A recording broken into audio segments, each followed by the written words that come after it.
Hey y'all, hey, it is Ramaya here and welcome to my channel.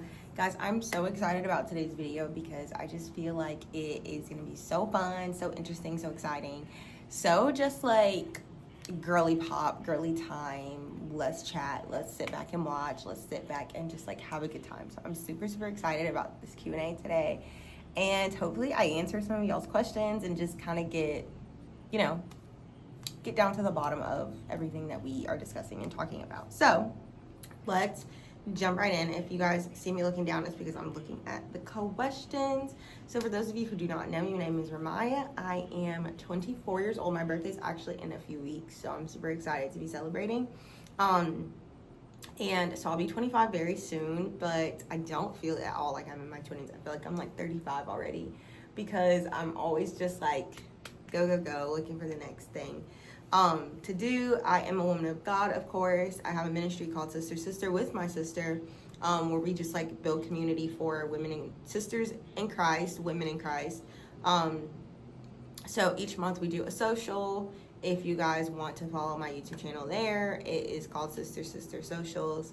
And I'm also a business owner, so I have a few entrepreneurial journeys that I'm on, but one specific one that I am investing in right now is Remind Mabry Creative Studio. So I help women in business with their branding, with their aesthetics and visuals for their businesses. And it's been a really exciting time, and I've been seeing a lot of fruit from it. So I'm very excited to just continue to press forward and continue to do the will of the Lord and the work of the Lord. So we are just gonna go ahead and get into some of y'all's juicy questions. The first question is, what is my skincare routine? Because your skin is not playing around. So my skincare routine is actually very basic and simple. I use this serum, or like this cleanser called, it's a cleanser actually by Pacifica. It's called Glow Cleanser, I think, and it's in an orange bottle. And so I use that most nights to kind of like get the dirt and gunk out of my face. And then I use jojoba oil, I hope I'm saying that correctly, to just like rehydrate my face. I don't use oil as much in the summer because my skin is very combo. So I feel like in the winter, obviously it's a lot drier, and in the summer it's more like oily. So I use those two mostly. And then in the summer especially, I use a lot of aloe vera on my face. I just get the plant leaf right from the store. So you can get it from like Publix, Whole Foods, Walmart, Harris Teeter if you're on the East Coast. Like, you can get it from places like that. You can really find it mostly anywhere. Food Lion. I know that Sprouts has it. I know Sprouts is like a West Coast place, and there's Sprouts kind of a little bit of everywhere, but Sprouts has it too. But what you want to do when you prep the aloe vera is you want to like cut it in like little slithers. So I kind of cut them in like little like strips. And then I will put it in the fridge to keep it fresh, but then I'll take it out and kind of like rub it on my face just to kind of keep any of the like sunburn away, or just to kind of keep it even skin. I used to have really bad acne on my forehead when I was in middle school, and then I started using aloe and it just like completely went away. But skincare is all about also what you put in your body. So if you drink a lot of water, and like I stay away from soda. I stay away from things that will cause a breakout for me. So like soda will cause a breakout for me. Lots of fried food causes breakout. Lots of sugar causes breakout. So I try to like limit those things in my life and try to fill my body with like natural sugars. So like fruit. If I do have like a drink, I try to minimize it and keep it like cute, classy, like not like consuming too much juice all the time, because I know for me that does cause breakouts. It's like more so what I eat versus what I put on my face. But that's my skincare routine. It's very basic. Like, I'm not like a 10-step skincare routine girly. I don't have the patience for it. So yeah, that's what I do. What is your go-to meal when you don't feel like cooking?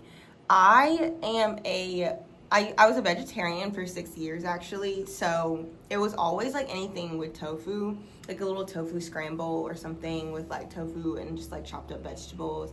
And I always get like the frozen rice from Trader Joe's because I cannot make rice for some reason. Like, I can make a lot of things, but rice is very difficult for me to make. I think it's a patience thing, because I don't know what it is. Like, I feel like I can only really succeed in rice when I have like the minute rice, or like when there's like a microwavable situation involved. But when it's just like rice out of a bag into a pan and like cooking it. I'm like the worst at that. So I always will do like a tofu scramble with vegetables, like peppers and like tomatoes and mushrooms, stuff like that, and then over rice. But now that I am technically pescatarian now, like I'm introducing more fish into my diet. I love a salmon bowl. So like I always eat salmon with broccoli and rice, and then I do a little bit of soy sauce on my rice, and I call it a day. And if I have avocado, I'll put an avocado up there just for some healthy fats. But that's pretty much what I eat. Like I don't keep it too complicated or anything. What is your relationship status? Are you single? Are you in a relationship? Yada yada. I am single right now. I have not dated in a little bit over a year at this point. And honestly, I don't know. Like I'm loving it because I feel like I'm getting to spend a lot more time in like my passions, working on my business, building my brand, spending time here on YouTube and just like putting out videos. And I feel like for me, I'm very, like I love very hard. So I feel like for me, when I'm in a relationship, it's very easy for me to like spend a lot of time with that person and like want to talk to that person, want to be around that person.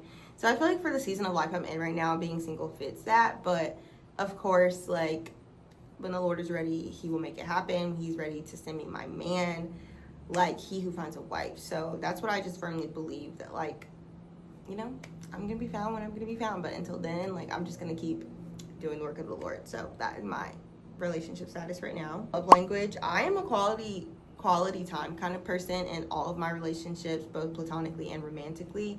As I just said, like I feel like when I'm in a relationship, I really value like spending time with that person, getting to know them, hanging out, just chatting, you know, just having a good time. Like I feel like time is so precious. Like it's the most valuable resource that we have. And like if you give me your time, that just shows me how much I mean to you. And if I can give you my time, that shows me how much, or shows you how much I mean, or that's my way of showing you how much you mean to me.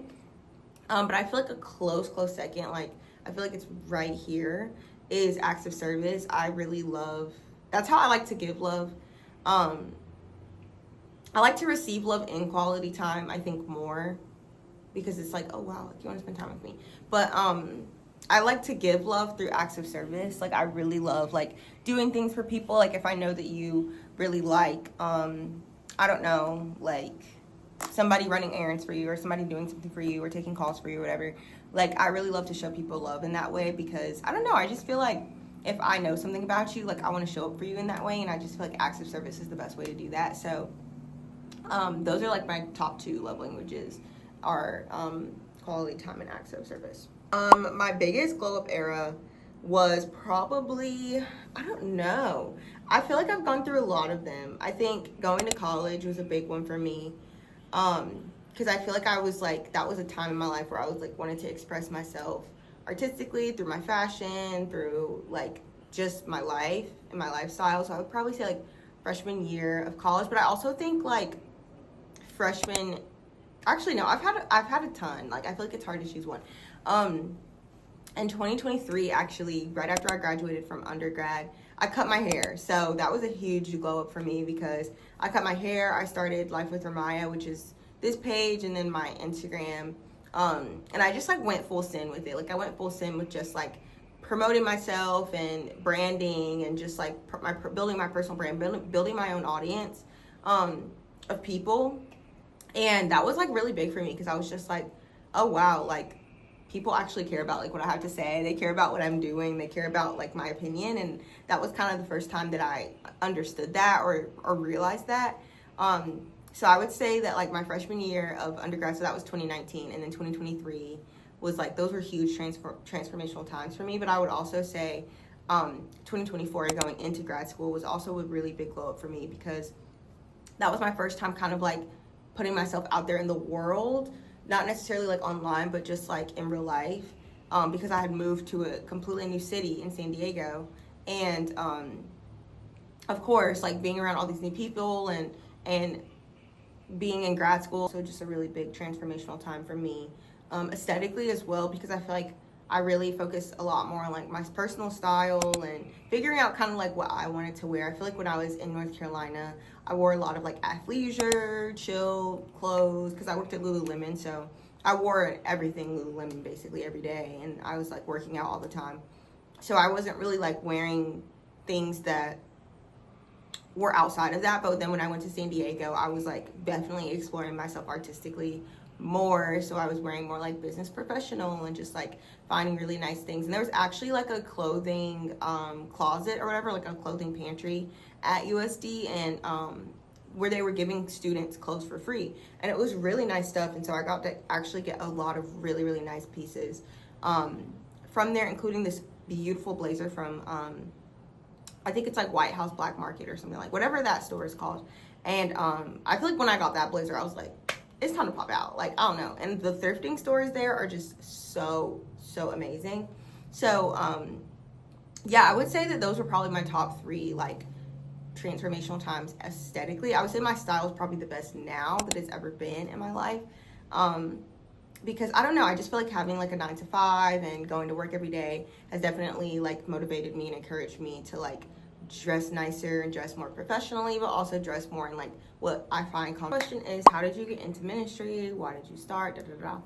Okay, so I never ever thought that I would be in ministry. I never thought that God would call me to ministry. I never thought I was like, I didn't want to use the word like special enough, but like I just never really, like I just always kind of felt like I consistently failed God. Like I always felt like, I don't know, that sounds so like somber and heavy, but that's how I always felt. Like I was always like, God, like you do so much for me, but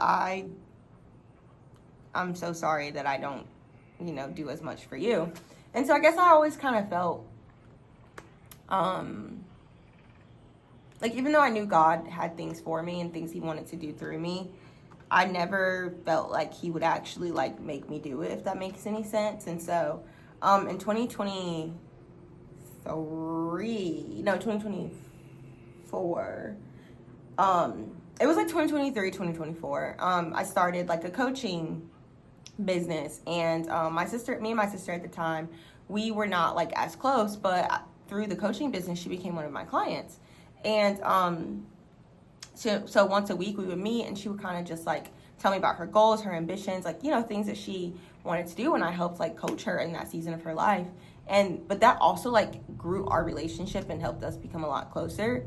And slowly but surely she started like discipling me, and she started kind of telling me more, because at this time I was very like in the world, very lukewarm. Like I knew God, but I wanted nothing to do with Christianity. And so she started like telling me more about Jesus and like her walk and everything. And you know, I was like, I would listen to her, but I would also just kind of be like, okay girl, you know, like whatever. But through that season of life, 2020, the end of 2023 going into 2024, we just got a lot closer, like in our relationship and everything. And I remember right before I moved to San Diego, God had placed it on both of our hearts that like we needed to start this thing.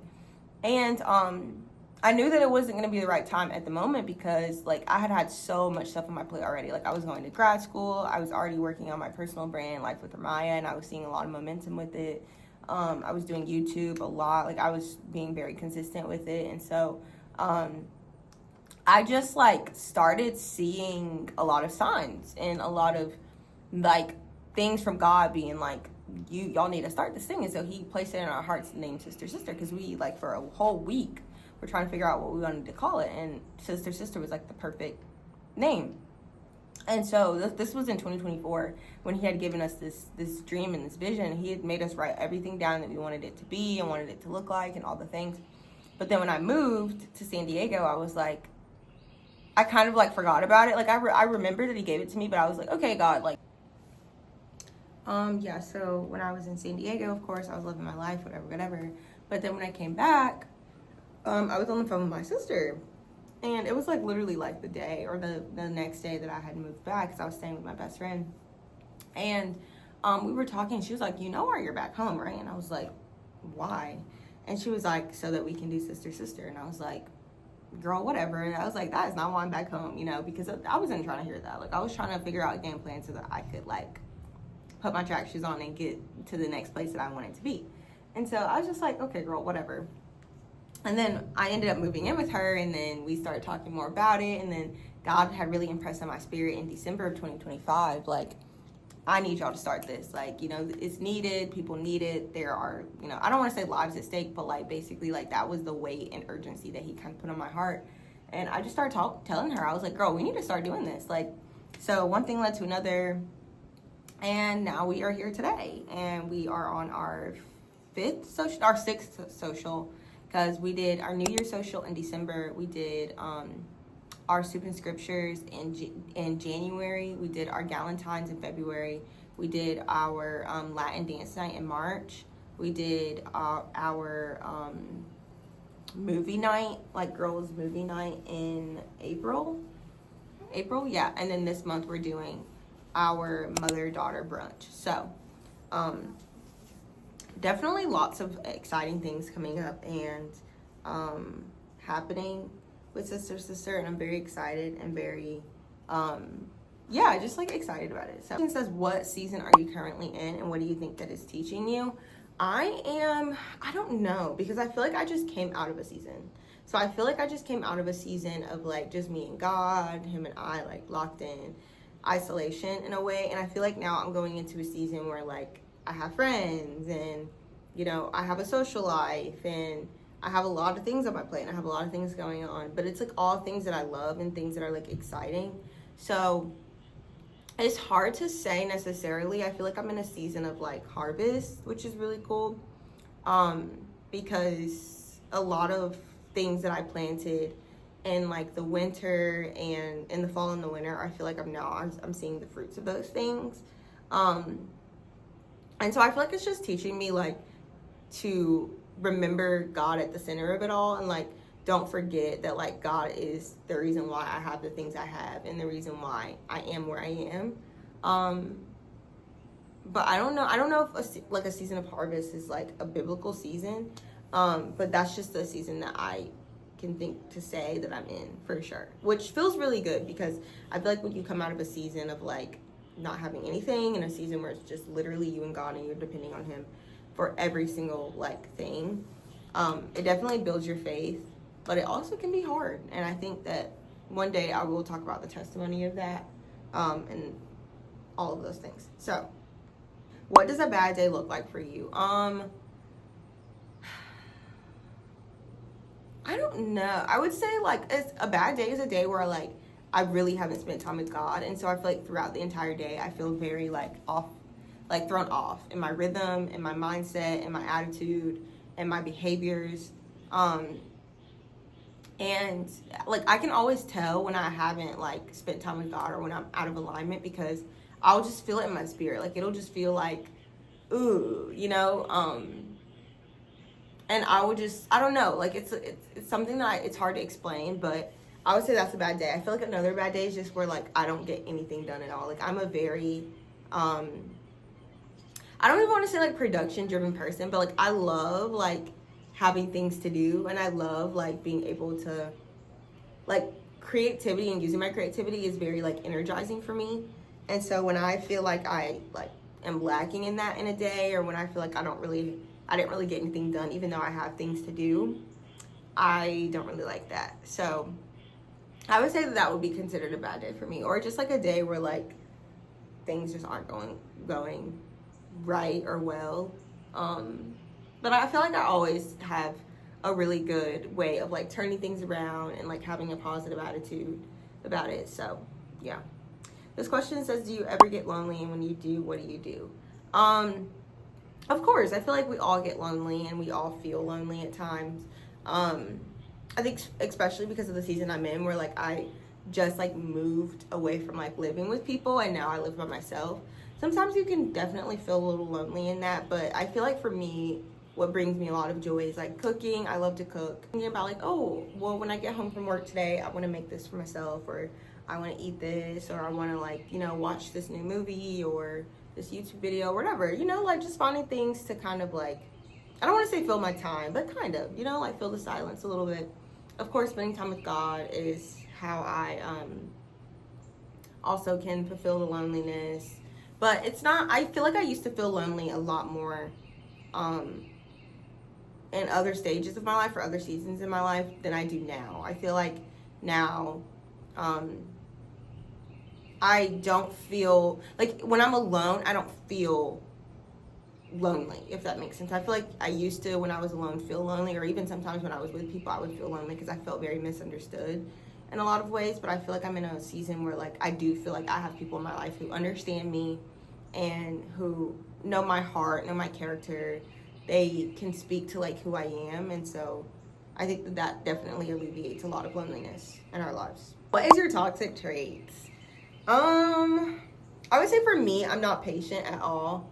So that's something that God is definitely working with me on. I've become more patient in my faith because you have to be patient when you are a believer. You have to learn how to wait for certain things. I think waiting for my job, if you guys haven't seen my job testimony, I definitely encourage you to go watch that. But that definitely helped me to practice patience and to lean into being more patient. But I think that that definitely spills over sometimes into like my relationships, especially romantically, because I can be very quick to like not take a lot. Like I feel like I used to take a lot when I was an undergrad, and now I'm like, no. So I'm not very patient. I don't know if that's toxic, but that is something that I'm working on. A toxic trait, I don't know. I'm sure I have them, obviously. I think I also am like, sometimes I can be the friend that like wants to jump to solutions very quickly, and I feel like I don't have a lot of grace when it comes to like people's problems all the time. Like sometimes I'm just like, girl, like do point A, do point B, and like you'll have C.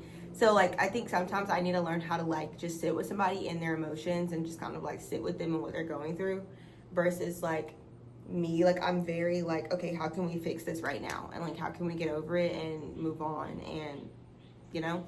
So some people could see that as a little toxic because it's kind of like I just want to like vent right now, which I have my opinions about, or like I just need you to just like hold space for me right now. And so learning how to be better at that. But I would say that those are my two things I could work on for sure. I also could work on saying no more. I feel like sometimes I get into like people pleasing where I'm like, oh, I don't want to let this person down, but it's also like, and I feel like God is teaching me that a lot in the season I'm in right now, is definitely like how to say no, because even in a harvest season, like it sounds like so good, but like sometimes things can come your way or opportunities can come your way that you are not supposed to like be a part of or attached to, and you have to learn how to say no and walk away from those things.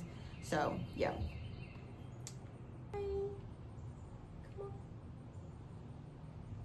Do you want to say hi to my vlog? Come say hi to the vlog. Hi, vlog. Did you just wake up from your nap? Yeah. Yes. Can Jack come in? Sure. Jack, do you want to come out? Wait, I see something pink. You do? Yes. I spy with my letter I something Red. Your shirt. Okay, Auntie's finishing a video, okay? Go watch YouTube for Kids. Okay. Jack, go with Carter. Carter, get Jack. Jack, go. I'm gonna pick Jack up. Yeah, go pick Jack up.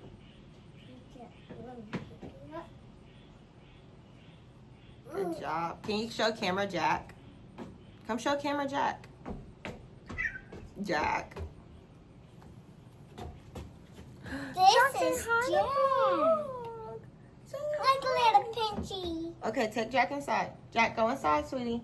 What are your non-negotiables in dating and life? I don't know. This wasn't really fully a question, like, or like it didn't really like get into detail. But I would say my non-negotiables in dating, I would say, are cheating. Like if that ever happens, no. I would also say like somebody that is just not a believer. I feel like I've gone that route before, and it definitely like skewed my relationship with God. And because I also wasn't really walking with God, I feel like neither of us were really like sharpening each other or making each other better or stronger in the word. I'd also say somebody who is like just like lazy or not ambitious, or, and I don't even say ambitious, but like doesn't have goals for themselves, like that is a no for me. Like I would not be able to thrive in a relationship like that.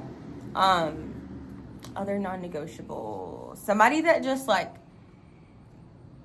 keeps other people in our relationship or in our business. Like I can't stand that. Like when we have things going on, I feel like, of course, you should have wise counsel and people that you can go to that have your relationship's best interest at heart, but also has like individually each person's best interest at heart.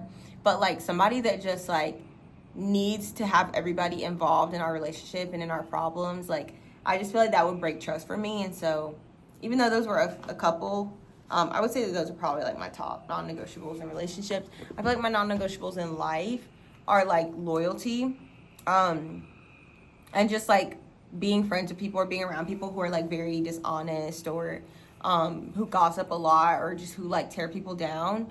I don't like that. I mean, of course, I have had my seasons where that was something I've heavily struggled with, but I feel like gossip really just breaks trust in all relationships. So I don't really care for that, and I feel like for me, like that will definitely turn me off from people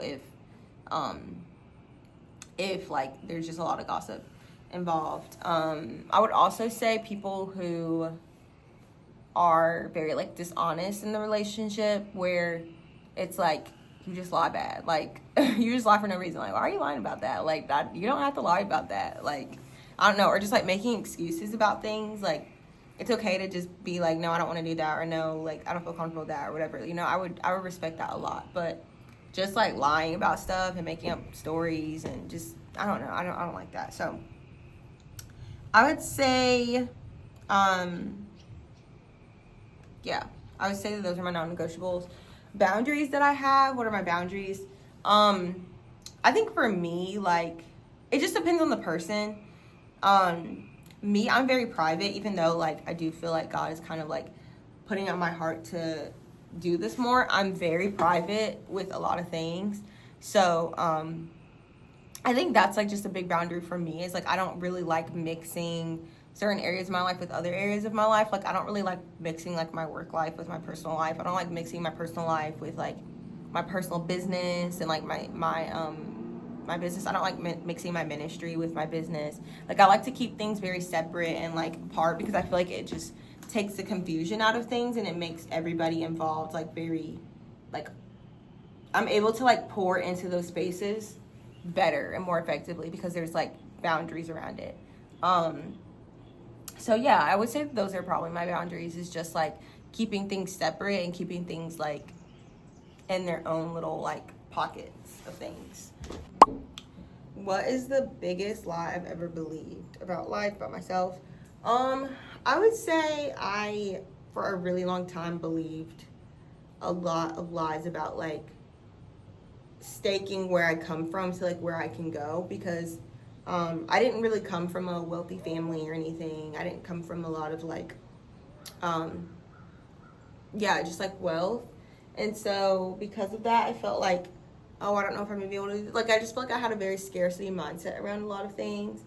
And I'm realizing as I'm getting older and just like spending more time with God, like where you come from has a lot to do with where you're going, but it doesn't define where you're going. And it's not, just because you came from that doesn't mean that you have to be that or you have to embody that. So I feel like I'm learning a lot about that in my life. And I also feel like I don't know, I feel like I grew up with a lot of insecurity, even though I cheered for all of high school. I cheered all of middle school and all of high school. That really helped me with my confidence. And I feel like I was very confident in my like abilities. Like I was very confident in like my brain and like my ability to like excel in school, but I wasn't confident like in myself and like in my like who God made me to be.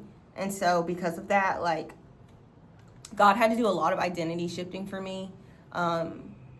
Last year, even this year, he's doing a lot of identity shifting in me and like helping me understand like who I really am in Christ, and that like I don't have to like perform and I don't have to do all these things for people. Like I can just be me. I can just show up as Ramaya and like that's perfect and that's great and that's dandy.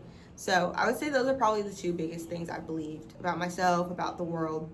And I also feel like another thing is that like you have to let God lead you where you're going, but you also like have to see people the way God sees them, because I feel like the world tells you to like see people the way they are, see people the way that like based on what they do and but it's like none of us are perfect, and we're all going to mess up, and we're all going to fall short of the glory of God. You fall short of the glory of God every single day. And like, you have to give people grace because you don't know what they're going through, what challenges, what, you know, issues, all the things. Like, everybody's always on their own journeys. And I feel like for a really long time, like, I believed, like, oh, I have to cut this person off because they're this, or I have to do this because this person's that. You know, like, I always would just kind of, like, make up stories in my head about, like, how I felt like people should be, instead of just, like, seeing people the way that God sees them. So I would say that's also something I've had to work on a lot, is like just extending grace, because I need grace every day, and like I need people to extend grace to me, and just not assuming the worst out of people. Of course, having discernment and using discernment in everything that I do, but like on the same hand, also just like realizing like we're all people and we're all just trying our best. And what is your biggest dream? I feel like this is so like hard for me to say, because it's like, I don't know. I can say one thing though that I really want is, I really want a beach house. Like that is like my dream. Like, I really want a beach house one day of just like, just filled with so much love. Like, I don't know if you guys ever watched the show The Summer I Turned Pretty, but like that is my dream. Like, that is my dream, to have a house and a home where people can come over the summer and just feel so much love. Even if, because I would be fine with having a house on the West Coast, but like, even if it's like any time of the year, like that is really my dream world, and my dream life is to like have that. Because I feel like I had that when I was growing up with my grandma. Like, I had a place where no matter like what was happening in my life, I could go there, and I felt like love, and it wasn't glamorous at all. It wasn't a beach house. It wasn't the nicest, newest thing, but the love that was there, like that's what I want for my home. Like, I want people to be able to come over and just like feel the love of God, to feel my love for them, to feel everything, to feel my husband's love for them. Like, that's really my dream. I don't know. If I could have that, I will be a very happy camper. So stay tuned, because one day I'm gonna have it. Where do I see myself in the next few years? I feel like that's so like such a date question, but I don't know. I feel like definitely wherever God needs me to be, and where God wants me, for sure. Like, I in the next 5 years want to be in alignment. I want to stay in alignment. So that's like a big goal for me. But also, I feel like in the next 5 years, because in the next 5 years I'll be 30, which is crazy to think about. But I just want to be in alignment. Like, of course, we have things like, oh, I want to be married, I want to have kids, I want to do this, I want to have a house, da da da. But like, if I don't have any of those things in the next 5 years, but I'm in God's will, and I'm walking in purpose, and I'm affecting change, and I'm impacting people's lives, and I'm glorifying God with my life, like, I'll be happy, you know? And so, of course, I want those things. Like, I want a family and be married, and, you know, all the things that the world talks about. But like, if I don't have that, but I'm doing everything God needs me to do, and I'm positioned where God needs me to be, like, I'll be a happy camper. And like, if I do have all those things, but I'm not where God needs me to be, it's kind of like, you know, I was laboring in vain. I did it all for nothing. So yeah, in the next 5 years, it's kind of basic and blanket, but like, that's where I want to be. Ideally, I want to be by the beach. I want to be living by the beach. Like, that is like my dream life. I love the beach. And just like, you know, with the community, and in a community of people who are like very genuine, and who love me, and who I love very deeply. Because community is so important, and we need it. We need community. We need to come together as people. Hold on. But yeah, in the next 5 years, like, it's basic, but like, I just want to be happy. I want to be happy. I'm happy now, of course, but like, I want to stay happy, and I want to stay where God wants me to be, and where God needs me to be, and positioned and placed effectively. So that is my dream. That's my hope. I hope that you guys enjoyed this. I hope that you guys were able to learn a little bit about me, and I want to learn more about y'all. So definitely comment below, like, everything that you want to share and know, and like, I'll see y'all in the next video.